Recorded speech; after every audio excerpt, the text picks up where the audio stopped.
In today's digital age, it sometimes feels like hardware has taken a backseat to the software that drives our devices. Button of the Month is a monthly column that explores the physical pieces of our phones, tablets, and controllers that we interact with every day. The first phone I ever owned was a Motorola Razr. The Razr's buttons are some of the finest ever to grace a mobile device. The keypad is laser-etched out of a sheet of shimmering aluminum, and when pressed, ignites in a lambent blue glow that looked like the sci-fi future. But there was one button that I was terrified to press. In all my years of owning a Razr, I can't say I tapped it more than once or twice, and never on purpose. The Internet button. Located on the upper left side of the keypad, the Internet button was emblazoned with a blue globe and would open the Razr's built-in Internet browser.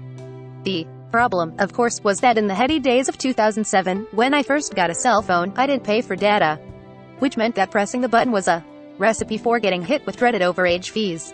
Now, would that kilobytes of data accidentally load Google's rudimentary mobile site? I honestly have no idea. But with things like text messages and call minutes already heavily regulated by the carrier, leading to steep charges for overages, I wasn't taking any chances. Unfortunately, the basic design of the Razr meant that those intentions were often moot. The Internet button was too conveniently located, placed right next to the green answer call button, and directly adjacent to the directional pad. It was far too easy to press simply by accident, launching over to the bare-bones web browser and its looming fees. My memories of the Internet button are ones of accidental brushes followed by frantic mashing of the hang-up or menu buttons in a desperate attempt to exit out before I used up any data. The Razr's Internet button was aspirational. It's hard to remember it now, when the Razr is viewed as the ultimate expression of the feature phone. It was the final, soaring high of the era before smartphones would take over, with the iPhone and Android phones debuting just a few years later.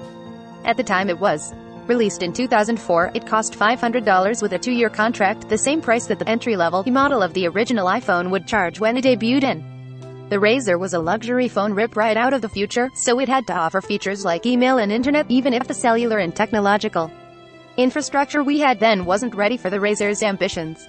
Looking back from the lofty vantage of 2021, where internet-connected devices are table stakes and having cellular data on a smartphone is a given, where even devices that aim to avoid smartphone status offer some sort of mobile data, it seems almost funny.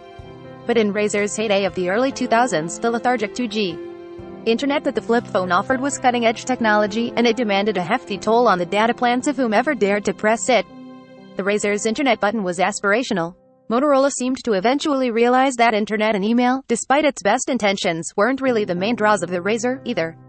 And later versions of the device, like the V3M, would ditch those buttons entirely in favor of a dedicated camera shortcut and a clear button, neither of which cost any money to use. And Motorola may have had the last laugh after all. When the company resurrected the Razr brand in 2020, it added an Easter egg that allowed users to emulate the original neon-hued interface of the 2004 flip phone. And on it was an Internet button, which, when tapped, would open Google Chrome, with all the benefits of LTE and Wi-Fi that we have today. In this stream, Button of the Month, a dive into how we interact with our devices on a physical, tactile level. View all 41 stories.